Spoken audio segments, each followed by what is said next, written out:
আত্মসমর্পণ না করলে আমাদের ভক্তি জীবন আমরা শুরু করতে পারবো না, আমাদের ভক্তি জীবন শুরুই হবে না যতক্ষণ পর্যন্ত আত্মসমর্পণ না হবে। হুম।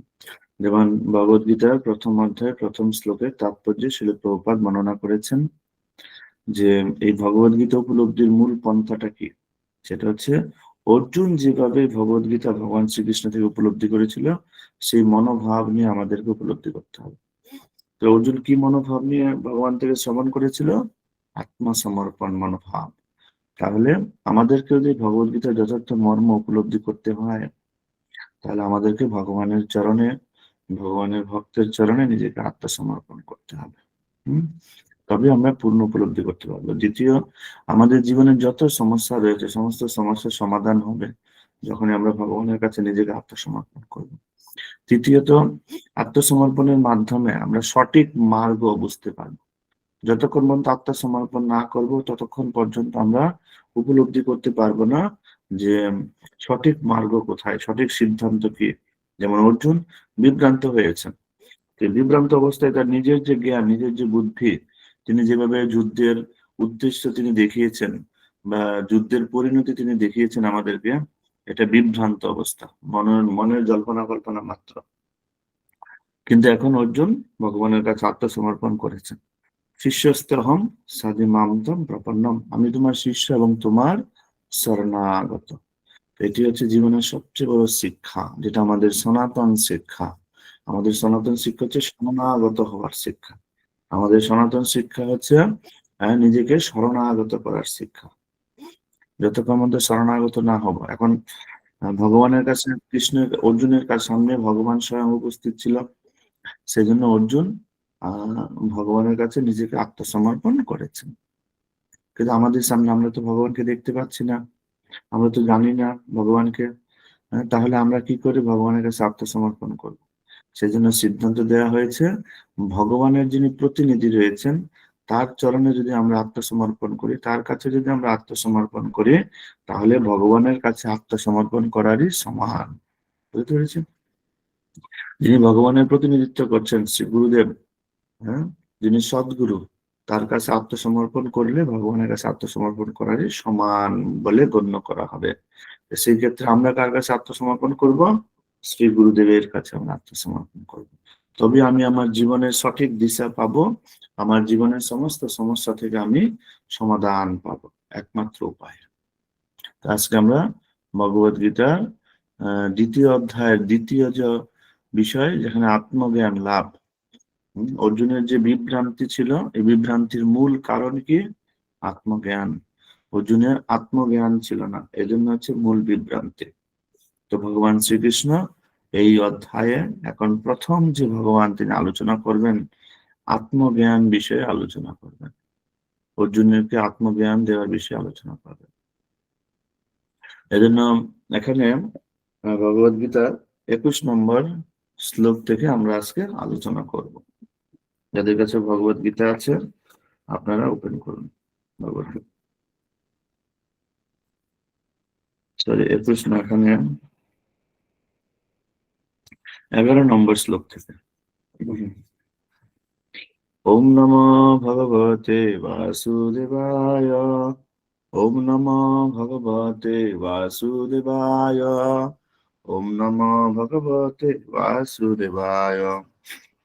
শ্রী ভগবান উবাচ অশুচেন অন্নস্যু চ তম প্রজ্ঞাবাদান চ বাসসে গতয়সূন অগতয়সূন চ ন অনুশুচন্তি পণ্ডিতা। পরমেশ্বর ভগবান বললেন, তুমি প্রাজ্ঞের মতো কথা বলছো, অথচ যে বিষয়ে সুখ করা উচিত নয় সে বিষয়ে সুখ করছো। যারা যথার্থই পণ্ডিত তারা কখনো জীবিত অথবা মৃত কারোর জন্যই সুখ করেন না। তো ভগবান বলছেন, তোমার যে বিষয়ে সুখ করা উচিত নয় তুমি সে বিষয়ে সুখ করছো। কোন বিষয়ে সুখ করা উচিত নয়? এই নশ্বর দেহ, যে দেহটি হচ্ছে কিছু সময়ের জন্য, কিছু কিছু কালের জন্য এই দেহটি উৎপন্ন হয়েছে। এই দেহের কি হবে? বিনাশ হবে। যে দেহটি সৃষ্টি হয়েছে কিছুদিনের জন্য সে তার বৃদ্ধি প্রাপ্ত হচ্ছে এবং যার বিনাশ হবে, সে বিষয়টি নিয়ে তোমার চিন্তা করা উচিত নয়। পণ্ডিত ব্যক্তি কাকে বলে, জ্ঞানী ব্যক্তি কাকে বলে? যে দেহ এবং আত্মার মধ্যে যে পার্থক্য, সে পার্থক্য সে অনুভব করতে পেরেছে, তাকে বলা হয় পণ্ডিত ব্যক্তি, তাকে বলা হয় জ্ঞানী ব্যক্তি। তাহলে যে দেহ এবং আত্মার মধ্যে পার্থক্য অনুভব করেছে, সে কখনো দেহের জন্য শোক করেন না, সে মানুষের দেহকে সমৃদ্ধ করার জন্য কখনো চিন্তিত হন না, সে কার জন্য? সে আত্মার জন্য চিন্তা করেন। সে আত্মা সম্পর্কে এখানে প্রদান করা হবে। আসলে তাহলে দেহ এবং আত্মা দুটি আলাদা জিনিস। 12 নম্বর শ্লোকে, ন তেবাহম জাতুনাসম ন তম নেমে জানাধিপা ন চৈব ন ভবিষ্যাম সর্বে বয়মত পরম। এই যে আমাদের যে অস্তিত্ব, এখানে 12 নম্বর শ্লোক এখানে বর্ণনা করেছে আমাদের অস্তিত্বের কথা। আমাদের আমরা এমন কোন সময় ছিল না যখন তোমরা, তোমার এই সমস্ত রাজাদের অস্তিত্ব ছিল না, ভবিষ্যতে কখনো আমরা অস্তিত্বহীন হব না। এখানে ভগবান বলছেন আমাদের আসলে প্রকৃত আমরা কখনো অস্তিত্বহীন হয়ে যাই না। আমাদের অস্তিত্ব এই জড়জগতে সবসময় রয়েছে, তবে বিভিন্ন দেহে আমরা এখানে প্রকাশিত হই। হম বিভিন্ন সময় বিভিন্ন দেহে আমরা এই জগতের মধ্যেই রয়েছি, কখনো মনুষ্য দেহে, কখনো পশুদের দেহে, কখনো উদ্ভিদের দেহে, কখনো কীটপতঙ্গের দেহে। এই বিভিন্ন দেহে আমরা এই জগতের মধ্যে অবস্থান করছি, এই জিনিসটা এখানে বর্ণনা করা হয়েছে। তাহলে আমাদের মধ্যে যে পরিবর্তন হচ্ছে, সেই পরিবর্তনটা কার হচ্ছে?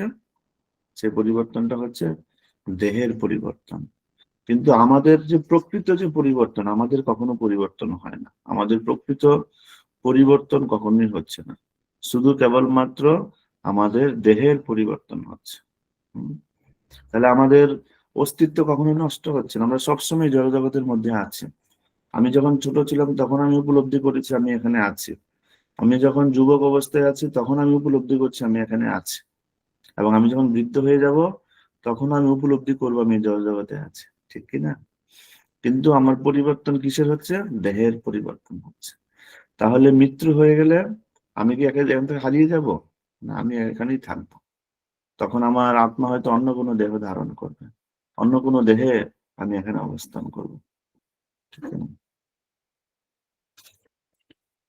13 নম্বর শ্লোকে, তাহলে এই যে পরিবর্তন হচ্ছে, দেহের পরিবর্তন হচ্ছে এবং আত্মা কি করছে? সবসময় এই জগতের মধ্যে অবস্থান করছে, কিন্তু সে একটা দেহ থেকে আরেকটা দেহ ধারণ করে। আত্মা এক দেহ পরিত্যাগ করে অন্য দেহ ধারণ করে, কিভাবে? এটা যেমন এখানে উদাহরণ দেওয়া আছে 13 নম্বর শ্লোকে, দেহিনোऽস্মিন যথা দেহে কৌমারম যৌবনম জরা তথা দেহান্তর প্রাপ্তি ধীরস্তত্র ন মুহ্যতে। দেহি আপনার দেহ যেভাবে কৌমার, যৌবন ও জরার মাধ্যমে তার রূপ পরিবর্তন করে চলে, মৃত্যুকালে তেমনি সেই আত্মা এক দেহ থেকে অন্য আরেকটি দেহে দেহান্তরিত হয়। ধীর ব্যক্তিরা কখনো এই দেহের পরিবর্তনে মুহ্যমান হন না। এখানে বলছেন যেমন আত্মা অলরেডি শরীরের মধ্যেই সে দেহ পরিবর্তন করছে। যখন আমি খুব ছোট ছিলাম, শিশু ছিলাম, তখন আমার এক রকমের দেহ ছিল। যখন আমি যৌবন অবস্থা প্রাপ্ত হয়েছে তখন আমার অন্য রকমের দেহ। যখন আবার আমি বৃদ্ধ হয়ে যাব তখন আবার অন্য রকমের দেহ। আত্মা অলরেডি সবসময় দেহ পরিবর্তন করছে, ঠিক কিনা? আত্মা একই আছে, দেহের পরিবর্তন হয়ে যাচ্ছে। তাহলে আমার যে চেতনা, সেই চেতনার কি পরিবর্তন হচ্ছে? আমার সেই চেতনাই আছে। তাহলে আমি সবসময় দেহের মধ্যে অবস্থান করছি, দেহটা আমি নই, দেহের পরিবর্তন হচ্ছে, কিন্তু আমি যে ব্যক্তিটা, সেই ব্যক্তির কোনো পরিবর্তন নেই, এই দেহের মধ্যে বাস করছে। এবং এই দেহের মধ্যে সে কৌমার, যৌবন, জরা এই সমস্ত রূপ পরিবর্তন করে যাচ্ছে। দেহের দেহের সবসময় পরিবর্তন হয়ে যাচ্ছে, কিন্তু আমি যে ভিতরে আত্মা, আমার কোনো পরিবর্তন হয় না। এই যে পণ্ডিত ব্যক্তি, তারা কখনো এই পরিবর্তনে মুহ্যমান হন না। কি পরিবর্তন? দেহের পরিবর্তন। যে আমি আগে আমার শরীরটা খুব সুন্দর ছিল, আমি এত শক্তিশালী ছিলাম, আমি কেন বৃদ্ধ হয়ে গেলাম, আমি কেন শক্তিহীন হয়ে পড়লাম, এখন আমার কি হবে? পণ্ডিত ব্যক্তি কখনো মুহ্যমান হন না, কেননা পণ্ডিত ব্যক্তি জানেন আমার কোনো পরিবর্তন হচ্ছে না। আসলে আমার কোনো পরিবর্তন হচ্ছে না, পরিবর্তন কার হচ্ছে? আমার দেহের। 14 নম্বর শ্লোক, মাত্রা স্পর্শান্ত কন্তেয় শীতুষ্ণ সুখ দুঃখদাম আগম পায়েন অনিত্যা তান তিতিক্ষ ভারত। এখানে বলছেন, হে কুন্তি, ইন্দ্রিয়ের সঙ্গে বিষয়ের সংযোগের ফলে অনিত্য সুখ ও দুঃখের অনুভব হয়। সেগুলি ঠিক যেন শীত ও গ্রীষ্ম ঋতুর আগমনের মতো। এই ভরতকুল, এই ইন্দ্রিয়জাত অনুভূতির দ্বারা প্রভাবিত না হয়ে সেগুলো সহ্য করার চেষ্টা করো। তাহলে এখানে প্রশ্ন হচ্ছে, হম কি প্রশ্ন, যে এই যে পরিবর্তন, হ্যাঁ, ভগবান এখানে বলছেন এই পরিবর্তনের দ্বারা কখনোই মুহ্যমান হইও না। তুমি এই পরিবর্তনের দ্বারা কখনোই, হ্যাঁ, তুমি এই পরিবর্তনের দ্বারা কখনোই নিজের মুহ্যমান মানে কি,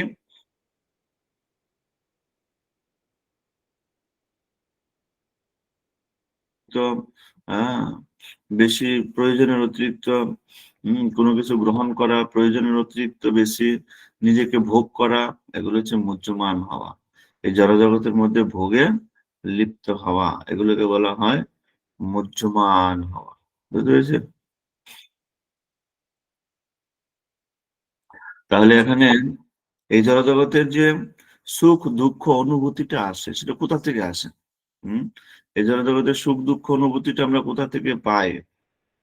এখানে কি বলছেন, ইন্দ্রিয়, ইন্দ্রিয় কটা আছে খাতায় লিখুন আপনারা। তাহলে কটা ইন্দ্রিয় আছে? তো আমি এখানে ট্রান্সক্রিপ্ট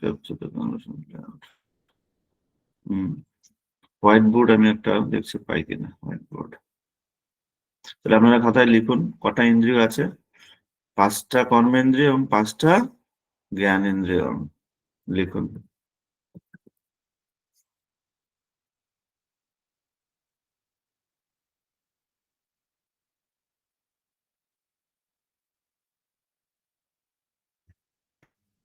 লিখুন খাতায়। কে কে লিখতে পারবে, কে কে বলতে পারবে কোনটা কর্মেন্দ্রিয় পাঁচটা কি কি এবং জ্ঞানেন্দ্রিয় পাঁচটা কি কি? কে কে বলতে পারবে? বলুন একজন। না, বলবো প্রভু। হ্যাঁ বলুন। চক্ষু, কর্ণ, নাসিকা, জিহ্বা, ত্বক হচ্ছে জ্ঞানেন্দ্রিয়। আর কর্মেন্দ্রিয় হচ্ছে বাক, পানি, পাদ, উপস্থ, পায়ু। হ্যাঁ সবাই লিখুন, যারা যারা উপস্থিত হয়েছেন সবাই লিখুন। পাঁচটা কর্মেন্দ্রিয়, পাঁচটা জ্ঞানেন্দ্রিয়, পাঁচটার মাধ্যমে আমি জ্ঞান অর্জন করি, আর পাঁচটা ইন্দ্রিয়ের মাধ্যমে আমি কর্ম সম্পাদন করি। আমি এখানে একটা হোয়াইট বোর্ড দেখিয়েছি, হোয়াইট বোর্ডটা আপনারা দেখতে পাচ্ছেন? হুম,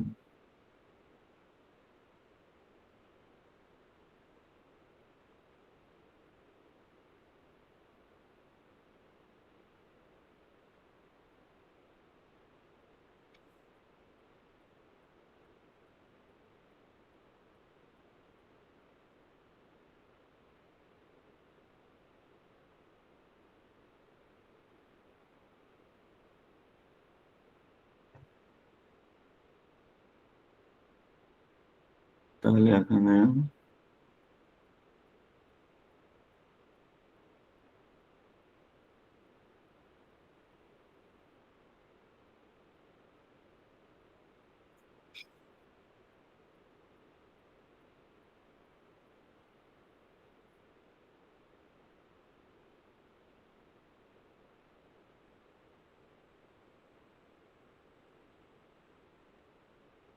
পাঁচটি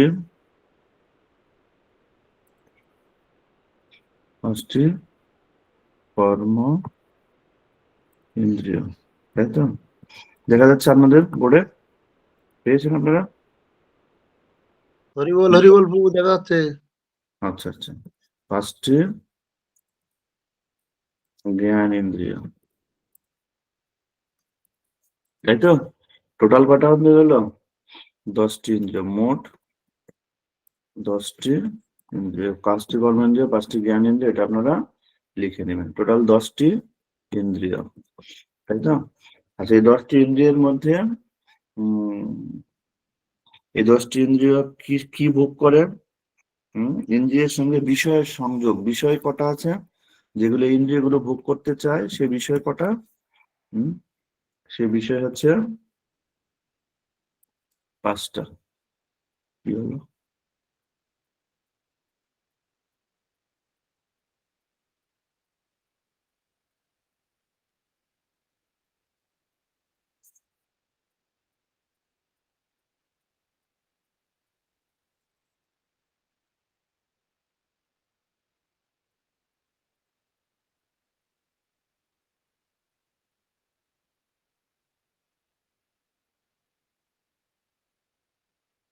হুম, তাহলে 10টি ইন্দ্রিয় চলে যাচ্ছে।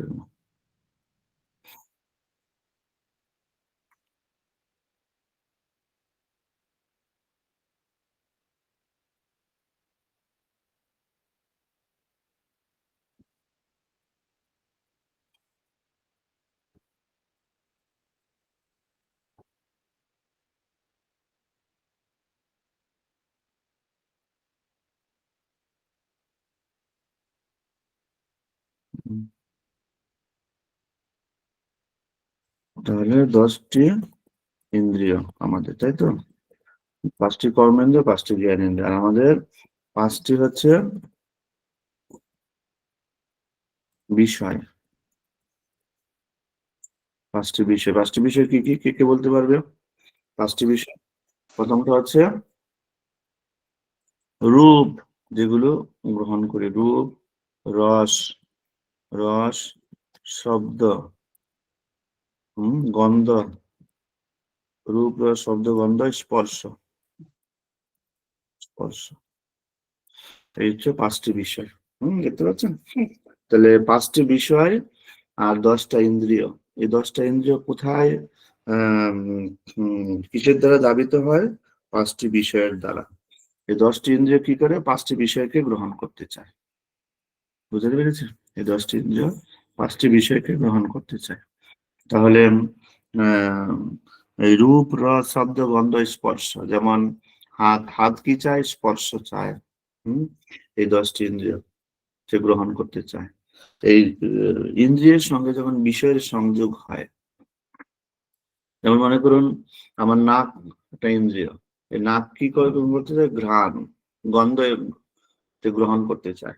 তো যখনই ইন্দ্রিয়ের সঙ্গে বিষয়ের সংযোগ হবে, যেমন খাবার আজকে রান্না হয়েছে এবং রান্নার টেস্ট ঘ্রাণের মাধ্যমে কোথায় ঢুকলো? নাকে ঢুকলো। হ্যাঁ, যখন আমার মনে হচ্ছে না আমার ফেভারিট খাবার রান্না হয়েছে, তখন নিজেকে খুব হ্যাপি ফিল করি যে না আজকে খুব ভালো খাবো, তাই না? তাহলে বিষয়ের সঙ্গে কার সংযোগ হয়েছে? ইন্দ্রিয়ের সংযোগ হয়েছে, বিষয়ের সঙ্গে ইন্দ্রিয়ের সংযোগ, যার ফলে কি হয়েছে? সেখান থেকে সুখ এবং দুঃখ উৎপন্ন হয়। তাহলে এই যে সুখ এবং দুঃখ এই জগতে আমরা ভোগ করি, এটা কিসের দ্বারা সুখ এবং দুঃখ ভোগ করি? হম সেটা কিন্তু দৈহিক ভাবে দেহের সাথে যুক্ত। এই সুখ এবং দুঃখের সঙ্গে আত্মার কোনো সম্পর্ক আছে? নেই কিন্তু আমাদের সুখ দুঃখের সঙ্গে। বুঝতে পেরেছি? এই সুখ দুঃখ আমাদের ইন্দ্রিয়, ইন্দ্রিয় হচ্ছে দেহের মধ্যে থাকে, দেহ। এই দেহের সঙ্গে কার সংযোগ হচ্ছে? বিষয়, রূপ, রস, শব্দ, গন্ধ, স্পর্শ। এর সংযোগের ফলে সুখ এবং দুঃখ উৎপন্ন হচ্ছে। তাহলে এই সুখ এবং দুঃখ হচ্ছে জাগতিক, এবং এটা হচ্ছে দেহ থেকে উৎপন্ন জিনিস। তাহলে এর সঙ্গে আত্মার কোনো সম্পর্ক আছে? নেই। কিন্তু আত্মাকে এটা সহ্য করতে হবে, ভগবান এটাই বলেছে। এই সুখ এবং দুঃখকে সহ্য করতে হবে, এটা দেহ থেকে উৎপন্ন হয়েছে এবং এটাকে সহ্য করতে হবে। পূর্বকৃত কর্মের ফল থেকে এটা আসে। হম তারপরে 15 নম্বর শ্লোক এখানে বলছেন, যম হীন ব্যথয়ন্তি এতে পুরুষম পুরুষর্ষব সম দুঃখ সুখম দৃঢ়ম স অমৃতাত্মায়া কল্পতে। হে পুরুষর্ষব অর্জুন, যে জ্ঞানী ব্যক্তি সুখ ও দুঃখের দ্বারা বিচলিত না হয়ে উভয় অবস্থাতে অপরিবর্তিত থাকেন, তিনি মুক্তি লাভের অধিকারী। যিনি এর দ্বারা বিচলিত হন না, কিসের দ্বারা? দেহ থেকে উৎপন্ন সুখ। তাহলে সুখটা কোথা থেকে উৎপন্ন হয়? দেহ থেকে। মনে থাকবে, এটা লিখে নিন। এই সুখ উৎপন্ন হয় দেহ থেকে। তো এই দেহ থেকে উৎপন্ন কোনো বিষয়ের উপরে সুখ এবং দুঃখ কোথা থেকে উৎপন্ন হয়? দেহ থেকে। তাহলে দেহ থেকে উৎপন্ন এই সুখ আর দুঃখের দ্বারা যিনি প্রভাবিত হন না, কে? যিনি মুক্তি লাভের অধিকারী, যিনি আত্মতত্ত্ব জ্ঞানী ব্যক্তি, তিনি জানেন এটা আত্মা থেকে সৃষ্টি হয়নি, এটা দেহ থেকে সৃষ্টি হয়েছে। যেমন আমাদের উম খাবার থেকে শুরু করে, আমাদের ঘুমানো থেকে শুরু করে, আমাদের ভালো লাগা থেকে শুরু করে, পছন্দ অপছন্দ সবকিছু, ভালোবাসা, সম্পর্ক, এসব কিছু কোথা থেকে উৎপন্ন হচ্ছে? দেহ থেকে। বিষয়ের সঙ্গে ইন্দ্রিয়ের সংযোগে দেহ থেকে উৎপন্ন হচ্ছে এই সবকিছু। তাহলে এই সবকিছুর সঙ্গে আত্মার কোনো সম্পর্ক নেই। তাহলে পণ্ডিত ব্যক্তি, জ্ঞানী ব্যক্তি এর দ্বারা মুহ্যমান হন না। বুঝতে পেরেছি ব্যাপারটা? 16 নম্বর শ্লোক। নাসতো বিদ্যতে বাবু, না ভাবো বিদ্যতে সতম, উভয় অপি দৃষ্ট অন্ততু অনয় তত্ত্বদর্শিবি। তত্ত্বদ্রষ্টাগণ সিদ্ধান্ত করেছেন যে অনিত্য জড় বস্তু, জড় দেহ স্থায়িত্ব নেই এবং নিত্য বস্তু আত্মার কখনো বিনাশ হয় না। তারা উভয়ের প্রকৃতি সম্বন্ধে অবগত হয়ে সেই সিদ্ধান্ত উপনীত হয়েছে। তাহলে দুটি জিনিস, একটা হচ্ছে জড় দেহ আর একটা হচ্ছে আত্মা। জড়দেহের কি হয়? জড়দেহের 6টি পরিবর্তন হয়। আপনারা পেয়েছেন জড়দেহের 6টি পরিবর্তন। তার জন্ম হয়, তার বৃদ্ধি হয়, তার স্থিতি হয়, অবশেষে তার মৃত্যু হয়। কিন্তু এর ভিতরে যে শাশ্বত আত্মা রয়েছে, এই দেহের ভিতরে থাকে, যিনি হচ্ছে আমি স্বয়ং, এই আত্মা। এই আত্মার না কোনো জন্ম আছে, না কোনো বৃদ্ধি আছে, না কোনো পরিবর্তন আছে, না কোনো মৃত্যু আছে। তাহলে জন্ম মৃত্যু কাকে বলে? প্রশ্ন না? জন্ম মৃত্যু কাকে বলে? আত্মা যখন কোনো দেহ ধারণ করে তাকে বলা হয় জন্ম, মনে আছে? এবং আত্মা যখন কোনো দেহ পরিত্যাগ করে তাকে বলা হয় মৃত্যু। আত্মার দেহ ধারণকে জন্ম বলা হয়, আত্মার দেহ ত্যাগ করাকে মৃত্যু বলা হয়। তাহলে জীবন কাকে বলে? আত্মার দেহ ধারণ থেকে শুরু করে দেহ পরিত্যাগ, এর মাঝখানে যে সময়, সময়টাকে বলা হয় জীবন। সেই সময়টায় আত্মা দেহের মধ্যে অবস্থান করে। বুঝতে পেরেছি?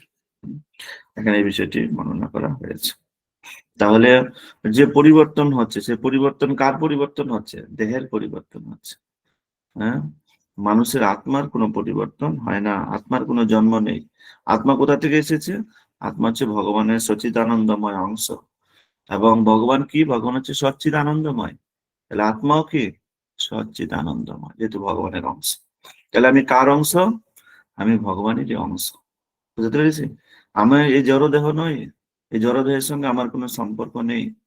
কিন্তু মায়ার দ্বারা বশীভূত হয়ে এবং কর্মফল ভোগ করার জন্য আমাকে এই দেহে প্রবেশ করতে হয়েছে। আমি বাধ্য হয়েছি এই দেহে প্রবেশ করতে। কিসের জন্য? মায়ার দ্বারা বশীভূত হয়ে এবং পূর্বকৃত কর্মের ফল, আগে যে কর্মগুলো করেছি সেই কর্মের ফল ভোগ করার জন্য আমি দেহের মধ্যে প্রবেশ করেছি। তাহলে সেই ফল তো আমাকে ভোগ করতেই হবে। আর যেহেতু মায়ার দ্বারা জড়িয়ে হয়ে পড়েছি, সেজন্য মায়ার দ্বারা প্রভাবিত সত্য এবং সত্য রজ তম, এই 3 গুণের দ্বারা আমি প্রভাবিত হয়েছি। বুঝতে পেরেছি? তাহলে আত্মার সঙ্গে কোনো সম্পর্ক আছে? নেই। তাহলে এই সত্য রজ এবং তমগুণের দ্বারা কে প্রভাবিত হয়েছে? দেহ। দেহ কত প্রকার? 2 প্রকার, সূক্ষ্ম দেহ, স্থূল দেহ। এই দেহটি হচ্ছে স্থূল দেহ। এর ভিতরে একটি সূক্ষ্ম দেহ আছে, কি? মন, বুদ্ধি, অহংকার। তাহলে এই প্রকৃতির দ্বারা প্রভাবিত কে হয়েছে? প্রকৃতির দ্বারা আমার মন প্রভাবিত হয়েছে। আত্মা কি প্রভাবিত হয়েছে? হয়নি। আত্মায় জড়জগতের ত্রিগুণের দ্বারা প্রভাবিত হয়েছে? হয়নি। আত্মা কি সুখ দুঃখের দ্বারা প্রভাবিত হয়েছে? হয়নি। তাহলে কে প্রভাবিত হয়েছে? আমার মন, আমার বুদ্ধি, আমার অহংকার, আমার দেহ, তারা প্রভাবিত হয়েছে। বুঝতে পেরেছি?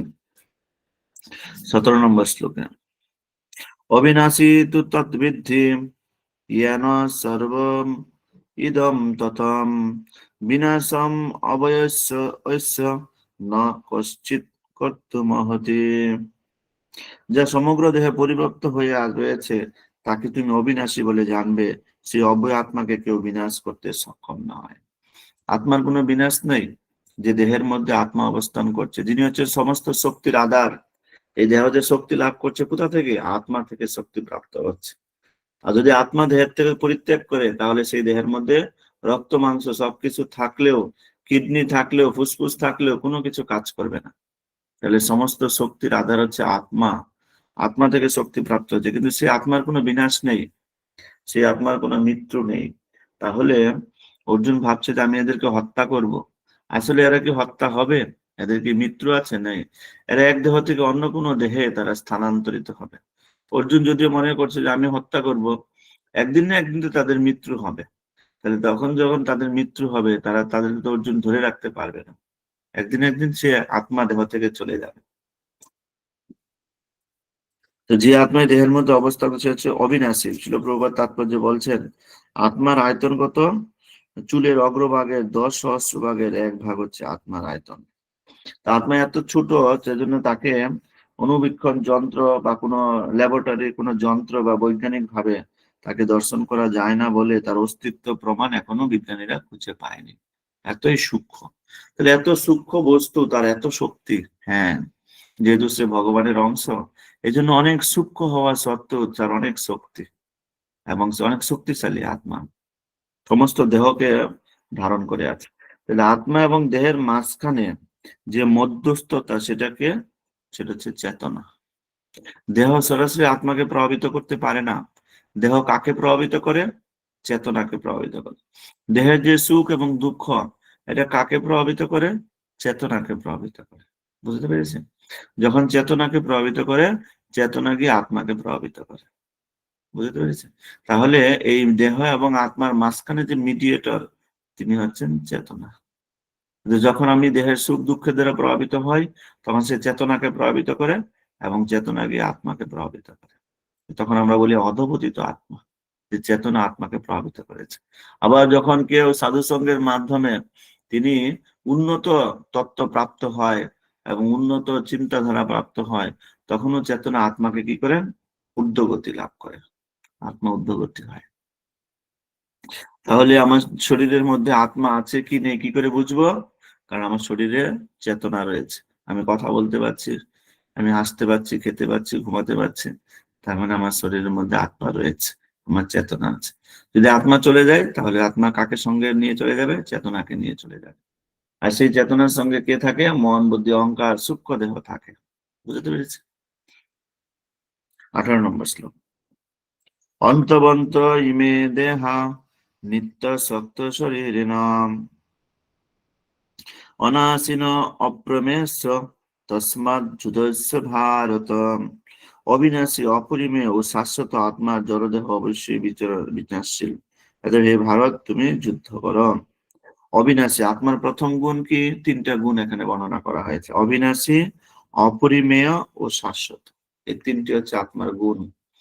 অবিনাশী, তা যখন কোনো নষ্ট হয় না, তা সে কখনো জীর্ণ হয় না, সে কখনো পুরাতন হয় না, এবং তার কোনো ক্ষয় হয় না। এমন নয় যে আত্মা তো বহুদিন আগে সৃষ্টি হয়েছে, ভগবান থেকে এসেছে, তাহলে নিশ্চয়ই সে ধীরে ধীরে ক্ষয় হয়েছে, ছোট হয়েছে, এই প্রকৃতিতে আছে, তা নয়। অবিনাশী। তারপরে কি? অপরিমেয়, তাকে পরিমাপ করা যায় না, কোনো কিছুর দ্বারা পরিমাপ করা যাবে না। যেহেতু বিজ্ঞানীরা একে পরিমাপ করতে পারছে না, এই জন্য তার অস্তিত্ব অনুভব করতে পারছে না। 3 নম্বর শাশ্বত। শাশ্বত মানে সবসময় আছে। হ্যাঁ, সত্য, ত্রেতা, দাপর, কলি, সবসময় তিনি এই জগতের মধ্যে অবস্থান করছে, শাশ্বত। কিন্তু দেহ বিনাশশীল। 19 নম্বর শ্লোক। য এনম বেত্তি হন্তারম য চ এনম মন্যতে ইতা হতম উভয় তৌ ন বিজানিত নায়ম হন্তি ন হন্যতে। যিনি জীবাত্মাকে হন্তা বলে মনে করেন, কিংবা যিনি একে নিহত বলে ভাবেন, উভয়ই প্রকৃত জ্ঞানী নন। কারণ আত্মা কাউকে হত্যা করে না এবং কারো দ্বারা নিহত হন না। আত্মাকে কেউ হত্যা করতে পারে না, আত্মা কখনো নিহত হয় না। তাহলে যিনি, যদি কারোর সামনে মৃত্যু আসে, এখন প্রশ্ন, কোনো ব্যক্তির সামনে মৃত্যু এসেছে, তাহলে সেই ব্যক্তি যদি অত্যন্ত শোকে কাতর হয়, অত্যন্ত ভয় পায়, এবং সেই ব্যক্তি যদি খুব বিভ্রান্ত হয়, আমার মৃত্যু হবে, তারপর আমার কি হবে, তার মানে বুঝতে হবে সেই ব্যক্তি আত্মা সম্পর্কে জানে না। যিনি আত্মা সম্পর্কে জানেন, তিনি কখনো মৃত্যু নিয়ে ভয় পায় না। সে জানে আমার অন্য কোথাও জন্ম হবে। যখন প্রহ্লাদ মহারাজকে তার বাবার সৈন্যরা, ধৃত সৈন্যরা যখন প্রহ্লাদ মহারাজকে পাহাড় থেকে ফেলে দিবেন, তখন প্রহ্লাদকে জিজ্ঞাসা করছে যে তোমার বাবা আমাদের নির্দেশ দিয়েছে তোমাকে পাহাড় থেকে ফেলে দিবে, তা তোমার তো মৃত্যু হয়ে যাবে, তার চেয়ে ভালো।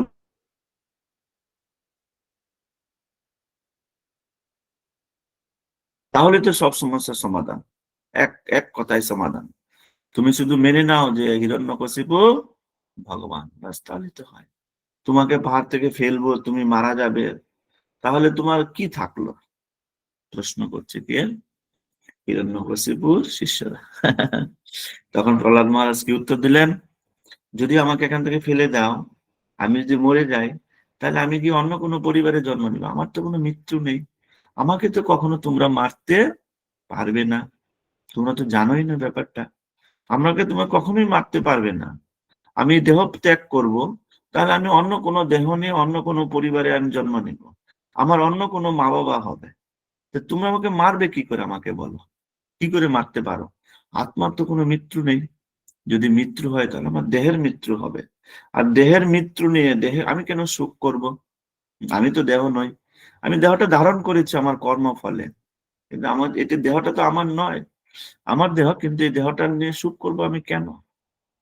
যখন এই কথাগুলো বললেন যে তোমরা ইচ্ছা করলে আমাকে মারতে পারবে না, আমার কোনো মৃত্যু নেই, আমি অমর, এটা আমার বাবাও বুঝতে পারছে না, তোমরাও বুঝতে পারছো না। আমরা অমর, আমাদের কোনো মৃত্যু নেই। আমি অন্য কোনো দেহে অন্য কোনো পরিবারে আমি আবার জন্ম নিব। এটা শুনে তারা বিভ্রান্ত হয়েছে। কি বলছে এই ছেলে? যাকে মারতে এসছি সে বলছে তার কোনো মৃত্যু নেই। তাহলে তাকে মেরে কি লাভ? যার মৃত্যু নেই তাকে ধাক্কা দিয়ে ফেলে মেরে আমার কি লাভ হবে? বিভ্রান্ত হয়ে পড়েছে। এই হচ্ছে জ্ঞানী ব্যক্তি আর অজ্ঞ ব্যক্তি। অজ্ঞ ব্যক্তি তার মৃত্যুতে অত্যন্ত শোক করেন, সে দুঃখ প্রাপ্ত হন, তার দুঃখ লাভ হয়। আমার মৃত্যু হলে কি হবে, আমি মরে গেলে কি হবে? আরে তুমি মরে গিয়ে কোথায় যাবে সেটা চিন্তা করো। তারপরে তোমার কি গন্তব্য হবে, তারপরে তুমি কি দেহ লাভ করবে, কোন দেহে যাবে, সেটা তুমি চিন্তা করো। আমি মরে গেলে এরা কি করে থাকবে, আমি মরে গেলে আমার ছেলেরা কি করে বাঁচবে, এই পরিবার কি করে চলবে, আরে আমি মরে গেলে আমি কোথায় যাব, আমি কোন পরিবারে যাব, আমি কোন পরিবারে জন্ম নিব, সেটা চিন্তা করো। অজ্ঞ ব্যক্তি আর বনাম পণ্ডিত ব্যক্তি। পণ্ডিত ব্যক্তি মৃত্যুর পরে আমি কোথায় যাচ্ছি, আমার পরবর্তী যাত্রা কি হবে এই বিষয়ে চিন্তা করেন। আর অজ্ঞ ব্যক্তি আমি এই জগতে কি করে গেলাম, কি রেখে গেলাম এই নিয়ে চিন্তা করে। আমি চলে গেলে তারপরে কি হবে এসব চিন্তা করে। ঠিক কিনা? 20 নম্বর শ্লোক। ন জায়তে ম্রিয়তে বা কদাচিৎ নায়ম ভূত্বা ভবিতা না বা ন ভূয়ম অজো নিত্য শাশ্বতম পুরাণো ন হন্যতে হন্যমানে শরীরে। হুম? আত্মার কখনো জন্ম হয় না, মৃত্যু হয় না। আত্মার কদাচিৎ উৎপত্তি হয় না, হচ্ছে না, আর হবেও না। আত্মা জন্মরহিত, শাশ্বত, নিত্য এবং পুরাতন হলো চিরনবীন। শরীর নষ্ট হলো, আত্মা কখনো বিনষ্ট হয় না। আসলে আমার কোনো মৃত্যুই নেই, আসলে আমরা সবাই অমর। বুঝতে পেরেছি? আমরা কি, আমরা সবাই অমর, কোনো মৃত্যু নেই। মৃত্যু হচ্ছে দেহের, সুখ দুঃখ দেহের, কষ্ট দেহের, যা কিছু প্রাপ্ত হচ্ছে প্রভাবিত হচ্ছে সব দেহকে কেন্দ্র করে। অ্যাকচুয়ালি আমি হচ্ছি ভগবানের অংশ, আমি নিত্য, আমার কোনো মৃত্যু নেই। 21 নম্বর শ্লোক। বেদ অবিনাশিনম নিত্যম য এনম অজম অভয়ম কথম স পুরুষ পার্থ কম ঘায় অতি হন্তি কম। হে পার্থ, যিনি আত্মাকে অবিনাশী, শাশ্বত, জন্মরহিত, অক্ষয় বলে জানেন, তিনি কিভাবে কাউকে হত্যা করতে পারেন বা হত্যা করার কারণ হতে পারেন? আত্মা যদি মৃত্যুই না হয় তাহলে তুমি কি করে তাদের হত্যা করবে বলো? তুমি তো তাদের হত্যা করতে পারো না। হম তুমি যদি হত্যা করো তাহলে তার দেহটাকে হত্যা করতে পারো, কিন্তু আত্মাকে তো তুমি হত্যা করতে পারো না। 22 নম্বর শ্লোক। বাসাংসি জীর্ণানি যথা বিহায় নবানি গৃহ্ণাতি নরহ পরাণি তথা শরীরানি বিহায় জীর্ণান্য নেনি সংজাতি নবানি দেহি। মানুষ যেমন জীর্ণ বস্ত্র পরিত্যাগ করে নতুন বস্ত্র পরিধান করে, দেহীও তেমনি জীর্ণ দেহ পরিত্যাগ করে নতুন দেহ ধারণ করে। আসলে আত্মাটা কি, হচ্ছে বিজ্ঞান। আত্মা কি করে, এক দেহ ত্যাগ করে আরেক দেহ ধারণ করে। এখন প্রশ্ন, তাহলে আত্মা কেন এরকম দেহ ত্যাগ করে আরেক দেহ ধারণ করে? কারা উত্তর দিবেন? অনেকক্ষণ আমি বলেছি, আর পাচ্ছি না, হাত তুলুন। আত্মাকে তাহলে কেন এক দেহ ধারণ করে আরেক দেহে যেতে হয়, কি কারণে? লিখুন কোশ্চেনটা, খাতায় লিখুন, ভাইটাল কোশ্চেন। আত্মাকে কেন দেহ ধারণ করতে হয়? আত্মা কেন এক দেহ থেকে আরেক দেহে যায়? খাতায় লিখেছেন কোশ্চেনটা? হম সর্বপাবনী মাতাজি বলুন, কেন আত্মা এক দেহ থেকে হরে আরেক? কৃষ্ণ প্রভু। আম, কামনা বাসনা পূর্ণ করার জন্য আত্মাকে দেহ ধারণ করতে হয়। হুম, যেহেতু এখানে তার মধ্যে সূক্ষ্ম দেহ আছে, সূক্ষ্ম দেহের মধ্যে মন বুদ্ধি অহংকার আছে, আর মন বুদ্ধি অহংকারের মধ্যে সে কি সঞ্চয় করেছে? অনেক কামনা বাসনা। যেমন কোনো ব্যক্তি, যে তার ইচ্ছা ছিল আমি একটা রাজকুমার বিয়ে করব, না ব্যক্তি না, রাজকুমারী বিয়ে করব, ঠিক আছে, তার মনে অনেক ইচ্ছা অনেক আশা, আমি একটা রাজকুমারী বিয়ে করবো, কিন্তু সে তার জীবনে বিয়ে হয়নি, সে বিয়ে করতে পারেনি। তাহলে এই কামনা বাসনা কোথায় সঞ্চিত হয়ে আছে? তার মনের মাঝে। তো যখন আত্মা দেহ পরিত্যাগ করতে চাইবে, কিন্তু এই কামনা বাসনা যেহেতু তার হৃদয়ের মধ্যে আছে, তার মনের মধ্যে আছে, সেজন্য আত্মা যদিও স্থূল দেহটি পরিত্যাগ করে, কিন্তু সূক্ষ্ম দেহকে পরিত্যাগ করতে পারে না। দুটি কারণ। প্রথম কারণ কি? তার মধ্যে কামনা বাসনা রয়েছে, সেই কামনা বাসনা পূর্ণ হয়নি, সেই জন্য আত্মায় দেহ সূক্ষ্ম দেহকে পরিত্যাগ করতে পারে না। দ্বিতীয় কারণটা কি? আত্মা কি হয়েছে? এই দেহের দ্বারা আবদ্ধ হয়ে পড়েছে। দেহের মধ্যে কি আছে? মন বুদ্ধি অহংকার। সেই অহংকারের মধ্যে কি জমা হয়েছে? সত্য রজ তম, এই 3 গুণ জমা হয়েছে, এবং এই 3 গুণের দ্বারা আত্মা বন্দী হয়ে পড়েছে। এজন্য আত্মা যখন এই দেহ পরিত্যাগ করে, তাহলে এই দেহ থেকে সে কি নিয়ে যায়? আত্মা যখন দেহ পরিত্যাগ করে, লিখুন, আত্মা যখন দেহ পরিত্যাগ করে তখন সে কি নিয়ে যায় সঙ্গে? আত্মা যখন দেহ পরিত্যাগ করে, তাহলে সে জীবনে যত পাপ করেছে সমস্ত পাপ নিয়ে যাবে। লিখুন 1 নম্বর পয়েন্ট, যত পাপ করেছে সমস্ত পাপ নিয়ে যাবে। 2 নম্বর, জীবনে যত পুণ্য করেছে সমস্ত পুণ্য নিয়ে যাবে। লিখুন খাতায়, জীবনে যত পুণ্য করেছে সমস্ত পুণ্য নিয়ে যাবে। 3 নম্বর পয়েন্ট। আর কি? আসক্তি, তার এই দেহের থাকাকালীন সময়ে যত আসক্তি ছিল সমস্ত আসক্তি নিয়ে যাবে। লিখুন, প্রথমটা হচ্ছে সমস্ত পাপ, দ্বিতীয়টা সমস্ত পুণ্য, যত পুণ্য করেছে, 3 নম্বর আসক্তি, যত আসক্তি আছে সমস্ত আসক্তি নিয়ে যাবে। 4 নম্বর ত্রিগুণের প্রভাব, সে যখন এই দেহের মধ্যে ছিল আত্মা, তখন এই 3 গুণের দ্বারা প্রভাবিত হয়েছে, সত্য রজ এবং তম গুণ। এই গুণের দ্বারা যে প্রভাবিত হয়েছে সেই প্রভাব তার মধ্যে রয়েছে, সেটাও সঙ্গে নিয়ে যাবে। ত্রিগুণের প্রভাব কটা হলো? 4টা হলো। 5 নম্বরটা কি? ভক্তিমূলক স্বীকৃতি। তার যদি কোনো স্বীকৃতি থেকে থাকে, সে যদি কখনো কোনো সাধু গুরু বৈষ্ণবের সেবা করে থাকে, সেই স্বীকৃতিটা সে সঙ্গে করে নিয়ে থাকে। এই 5টা জিনিস আত্মা যখন দেহতে পরিত্যাগ করে তখন তার সঙ্গে চলে যায়। তো যেহেতু আত্মার সঙ্গে 5টা জিনিস থাকে, সেই জন্য তাকে আবার একটি দেহ ধারণ করতে হয়। এর মধ্যে কি আছে? পাপ আছে, পুণ্য আছে, এগুলো তাকে ভোগ করতে হবে। এর মধ্যে কি আছে? আসক্তি আছে, আসক্তি ভোগ করতে হলে তাকে অন্য কোনো দেহ ধারণ করতে হবে। আর কি আছে? ত্রিগুণের প্রভাব, সত্য রজ তম গুণের প্রভাব রয়েছে, এজন্য তাকে দেহে প্রবেশ করতে হবে। এই জন্য আত্মা এক দেহ থেকে আরেক দেহে প্রবেশ করে। বুঝাতে পেরেছি? ক্লিয়ার? এই বিষয়টা কিন্তু আমি কালকে আবার আলোচনা করব। একজন একজন করে ধরে ধরে চুন চুনকে জিজ্ঞাসা করব, বলুন আত্মা কেন এক দেহ থেকে আরেক দেহে গমন করে? যে বুঝেননি আজকে হাত তুলুন, কালকে কিন্তু বলতে পারবেন না আমার নেট ছিল না, আমার ভিডিও অন ছিল না, আর আমার মাইক ছিল না, আর আমার কান ছিল না, এসব বলা যাবে না। বুঝতে পেরেছি?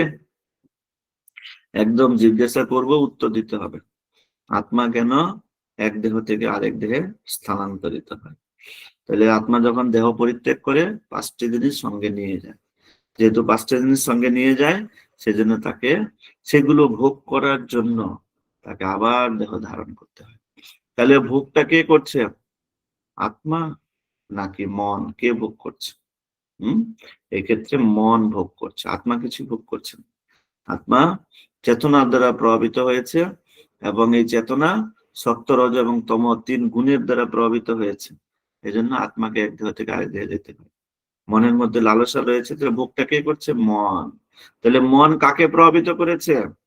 মন বুদ্ধি অহংকার কাকে প্রভাবিত করেছে? আত্মাকে প্রভাবিত করেছে। বুঝতে পেরেছি? যেমন অগ্নি, অগ্নি কি করে সবাইকে পুড়ে ছাই করে দেয়, আবার কি হয় সেই ছাই অগ্নিকে ডেকে ফেলে। ছায়ের ক্ষমতা আছে অগ্নিকে ডাকার, কিন্তু ছাই কি হয় অগ্নিকে ডেকে ফেলে। ঠিক তেমনি এই যে মন বুদ্ধি অহংকার, সে আত্মার উপর প্রভাব বিস্তার করে ফেলেছে। এই জন্য আত্মাকে অন্য কোনো দেহ ধারণ করতে হয়। এই জন্য আত্মাকে অন্য দেহে ধারণ করে এই মনের মধ্যে যে আসক্তি রয়েছে, এই মনের মধ্যে যে পাপ পুণ্য রয়েছে, সেগুলো তো তাকে ভোগ করতে হবে। এই জন্য আত্মা তার পরবর্তী দেহ কি ধারণ করবে? তার পাপ এবং পুণ্য অনুসারে, আসক্তি অনুসারে, ত্রিগুণের প্রভাব অনুসারে সে অন্য কোনো দেহ ধারণ করবে। সে যদি সত্যগুণের হয় এবং সে যদি পুণ্যবান ব্যক্তি হয়, তাহলে তার জন্ম কোথায় হবে? স্বর্গে। সেখানে গিয়ে সে দেবতা শরীর প্রাপ্ত হবে। সে যদি রজগুণ প্রাপ্ত হয় এবং তার মধ্যে যে আসক্তি থাকে, তাহলে সে কোথায় জন্ম হবে? পৃথিবীতে মনুষ্য রূপে তার জন্ম হবে এবং তার সে আসক্তির পূর্ণ হবে। সে যদি তমগুণের অধিকারী হয় এবং যদি আসক্তি থাকে, তাহলে তার কোথায় জন্ম হবে? তার পশু পক্ষী গাছপালা এগুলোতে তার জন্ম হবে। বুঝতে পেরেছি? সত্যগুণের ব্যক্তি এক জায়গায় জন্ম নিবে, রজগুণের ব্যক্তি এই পৃথিবীতে মনুষ্য হয়ে জন্ম নিবে, আর তমগুণের ব্যক্তি পশু পাখি হয়ে জন্ম নিবে। এই গুণের দ্বারা প্রভাবিত হয়েছে। এই জন্য আত্মাকে সেই সমস্ত শরীরে প্রবেশ করতে হয়, যেহেতু সে গুণের দ্বারা আবিষ্ট হয়েছে। বুঝতে পেরেছে? গুণের বন্ধনে আবদ্ধ হয়েছে, এই জন্য তাকে এই সমস্ত শরীরে প্রবেশ করতে হয়। ওকে, বুঝাতে পেরেছি? প্রশ্নটা লিখেছেন, আত্মা কেন এক শরীর থেকে আরেক শরীর ধারণ করে? 1 নম্বর কোশ্চেন। 2 নম্বর কোশ্চেন, যখন আত্মা কোনো শরীর ধারণ করে, তার যে সুখ দুঃখ তাকে আত্মা ভোগ করে? লিখুন 2 নম্বর কোশ্চেন। আত্মা যখন কোনো শরীর ধারণ করে, সেই শরীরের যে সুখ দুঃখ বেদনা, সেগুলো কি আত্মা ভোগ করে? লিখুন, আত্মা যখন কোনো শরীর ধারণ করে, সেই শরীরের সুখ দুঃখ বেদনা, সেগুলো কি আত্মা ধারণ করে? লিখেছেন? 2টা কোশ্চেন, এটার উত্তর লিখতে হবে, ঠিক আছে? আজকের কোশ্চেনে আমি এটা দিব। ওকে, আচ্ছা 23 নম্বর শ্লোক। নৈনম সিন্দন্তি শস্রাণি নৈনম দহতি পাবক ন চৈনম ক্লেদন্তপো ন শুষ্যতি মারুত। আত্মাকে অস্ত্রের দ্বারা কাটা যায় না, আগুনে পোড়ানো যায় না, জলে ভেজানো যায় না, বা বায়ুর দ্বারা শুষ্ক করা যায় না। আত্মা হচ্ছে শাশ্বত, শাশ্বত বস্তুকে কখনো আগুনে পুড়বে না। তাহলে কোনো ব্যক্তি মারা গেলে সে যে তাকে যে আগুনে পুরানো হচ্ছে, কাকে পুরানো হচ্ছে? সেই ব্যক্তির দেহকে পুরানো হচ্ছে, সে ব্যক্তির আত্মা কখনো পুড়ে না। কোনো ব্যক্তি মারা গেলে তাকে জলের মধ্যে ভাসিয়ে দেওয়া হয়, তাহলে তার দ্বারা আত্মা প্রভাবিত হবে? হবে না। বুঝতে পেরেছি? 24 নম্বর শ্লোক। অচ্ছেদ্য অয়ম অধ্যাহ্য অয়ম অক্লুদ্ধ অশুষ্য এইবচ নিত্য সর্বগত স্থান অচল অয়ম সনাতন। এই আত্মা অচ্ছেদ্য, অধার্য, অক্লেদ্য ও অশুষ্য। আত্মা চিরস্থায়ী, সর্বব্যাপ্ত, অপরিবর্তনীয়, অচল ও সনাতন। তাহলে আত্মার মধ্যে এই গুণগুলো রয়েছে। আত্মা হচ্ছে অচ্ছেদ্য, তাকে ছেদন করা যায় না। অধার্য, তাকে পুরানো যায় না। অক্লেদ্য, অশুষ্য। 25 নম্বর শ্লোক। অব্যক্ত অয়ম অচিন্ত অয়ম অবিকার্য অয়ম উচ্যতে তস্মাৎ এবং বিদিত্বা এনম ত অনুসূচিতম অর্হসি। এই আত্মা অব্যক্ত, অচিন্ত, অবিকারী বলে শাস্ত্রে উল্লেখ করা হয়েছে। এতএব এই সনাতন স্বরূপ সম্বন্ধে এই তত্ত্ব অবগত হয়ে দেহের জন্য তোমার শোক করা উচিত নয়। তাহলে এখন একটা প্রশ্ন লিখুন, দেহের সুখ কি? একটি তালিকা তৈরি করুন, দেহের সুখের তালিকা লিখুন। দেহের সুখ কি? দেহের সুখের একটি তালিকা তৈরি করুন। দেহের সুখ কি? দেহের সুখের একটি তালিকা তৈরি করুন। আমরা কি করে এই দেহের সুখ থেকে, দৈহিক সুখ থেকে নিজেকে নিজেকে কি করতে পারি? এই আমরা কি করে দৈহিক সুখ থেকে নিজেকে উড্র মানে কি, নিজেকে আলাদা করতে পারি। আলাদা করা। তাহলে দেহের সুখের তালিকা একটা তৈরি করবেন। ভগবান বলছেন এই দেহের সুখের দ্বারা প্রভাবিত হওয়া উচিত নয়। আমি তো দেহ নই, তাহলে দেহের সুখের দ্বারা কেন প্রভাবিত হব? তাহলে দেহের সুখের একটা তালিকা তৈরি করবেন, দৈহিক সুখের। কারো 10টা, 15টা, 20টা, আপনার মনে যা আছে দৈহিক সুখের তালিকা। যেমন খাওয়া, ঘুম, এগুলো দৈহিক সুখ। বংশবৃদ্ধি, এগুলো দৈহিক সুখ। সম্পর্ক, এগুলো দৈহিক সুখ। এরকম তালিকা তৈরি করবেন, কত দৈহিক সুখ আছে। এই দৈহিক সুখের থেকে আমি কি করে আলাদা হতে পারি, এই দৈহিক সুখের প্রভাব থেকে আমি কি করে মুক্ত হতে পারি, লিখুন এটা। যে দৈহিক সুখের প্রভাব থেকে কি করে মুক্ত হতে পারে, আলাদা হতে পারে না, এটা দৈহিক সুখের প্রভাব থেকে কি করে মুক্ত হতে পারে, কিভাবে মুক্ত হবে এই দৈহিক সুখের প্রভাবে, কি প্রয়োজন এই দৈহিক সুখের প্রভাব থেকে মুক্ত হওয়ার জন্য। তাহলে বলে দিচ্ছি কি প্রয়োজন, জ্ঞান প্রয়োজন। আমি যে দেহ নই, দেহের সাথে আমার কোনো সম্পর্ক নেই, আমি হচ্ছে চিন্ময় আত্মা। প্রথমে জ্ঞান প্রয়োজন। যখন জ্ঞান হবে তখনই ধীরে ধীরে দৈহিক সুখ থেকে আমি মুক্ত হতে পারবো। জ্ঞান না হলে পারবো না। অথ চৈনম নিত্যজাতম নিত্যম বামান্য সে মৃতম তথাপি তম মহাবাহু নয়নম সচেত মহর্ষি। এই মহাবাহু, আর যদি তুই মনে করো যে আত্মার বারবার জন্ম হয়, মৃত্যু হয়, তাহলে তোমার শোক করা উচিত নয়। 27 নম্বর শ্লোক। জাতেস্য হি ধ্রুবমিত্র ধ্রুবম জন্মামৃতস্য চ তস্মাদ পরিহার্যার্থে নতম শুচিত মহর্ষি। যার জন্ম হয়েছে তার মৃত্যু অবশ্যম্ভাবী, যার মৃত্যু হয়েছে তার জন্ম অবশ্যম্ভাবী। অতএব অপরিহার্য কর্তব্য সম্পাদন করার সময় তোমার শোক করা উচিত নয়। বুঝাতে পেরেছি? যার জন্ম হয়েছে তাকে আবার মৃত্যুবরণ করতে হবে, আর যার মৃত্যু হয়েছে তাকে আবার জন্ম। হ্যাঁ, তাহলে লিখুন, বন্ধনে আবদ্ধ জীব, বন্ধনে আবদ্ধ জীব জন্ম মৃত্যুর চক্রে কিভাবে আবদ্ধ হয়। জড় বন্ধনে আবদ্ধ জীব জন্ম মৃত্যুর চক্রে কি করে আবদ্ধ হয়, কি করে জন্ম মৃত্যুর চক্রে আবর্তিত হয়। বন্ধনে আবদ্ধ জীব কিভাবে জন্ম মৃত্যুর চক্রে আবর্তিত হয়, দেখেছেন কোশ্চেনটা? বন্ধনে আবদ্ধ জীব, বন্ধন কি বন্ধন, জড় বন্ধন, জড় বন্ধনে আবদ্ধ জীব কিভাবে জন্ম মৃত্যুর চক্রে আবর্তিত হয়, লিখুন প্রশ্নটা, লিখুন।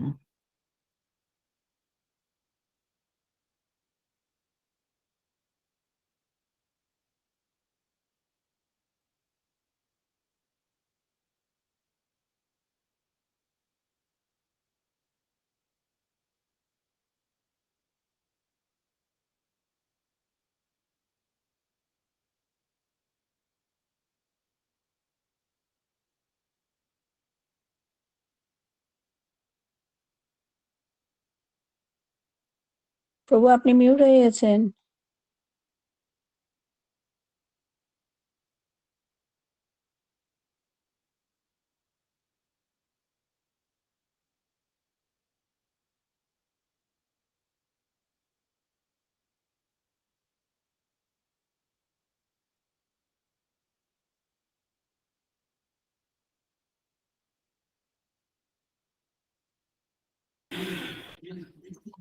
হরে কৃষ্ণ। তাহলে এটা আপনারা কিভাবে লিখবেন, যে আত্মা কি করে এক দেহ থেকে আরেক দেহে পরিবর্তন হয়। আত্মার এক দেহ থেকে আরেক দেহ পরিবর্তন করে আপনার দেহ পরিবর্তন হয়, এটা হচ্ছে জন্ম মৃত্যু। জন্ম মৃত্যু কাকে বলে এটা লিখবেন। লেখা করে লিখবেন যে আত্মা কেন এক দেহ থেকে আরেক দেহে যায়, এটা লিখবেন। এইভাবে আত্মা এক দেহ থেকে আরেক দেহে জন্ম মৃত্যুর চক্রে আবর্তিত হয়, এগুলো বুঝিয়ে লিখবেন। ওকে, 28 নম্বর শ্লোক। অভ্যক্তাধীন ভূতানি ব্যক্ত মধ্যানি ভারত অব্যক্ত নিধানভ্য তত্র কা পরিদেবনা। হে ভারত, সমস্ত সৃষ্ট জীব উৎপন্ন হওয়ার আগে অপ্রকাশিত থাকে, তাদের স্থিতিকালে প্রকাশিত হয়ে বিনাশের পর আবার প্রকাশিত হয়ে যায়, সুতরাং তাদের সূক্ষ্ম কি প্রয়োজন। আচ্ছা, 28 নম্বর শ্লোক থেকে আমরা আগামী দিন আলোচনা করবো, ওকে? কারণ এখানে অনেক বর্ণনা রয়েছে কিভাবে আত্মা এই জগতে আসে, আর কি করে জড়জগৎ সৃষ্টি হয়, আবার কি করে জড়জগতের বিনাশ হয়, এই বিষয়টি আলোচনা করছে। 27 পর্যন্ত শ্লোক আজকে থাকলো, ওকে?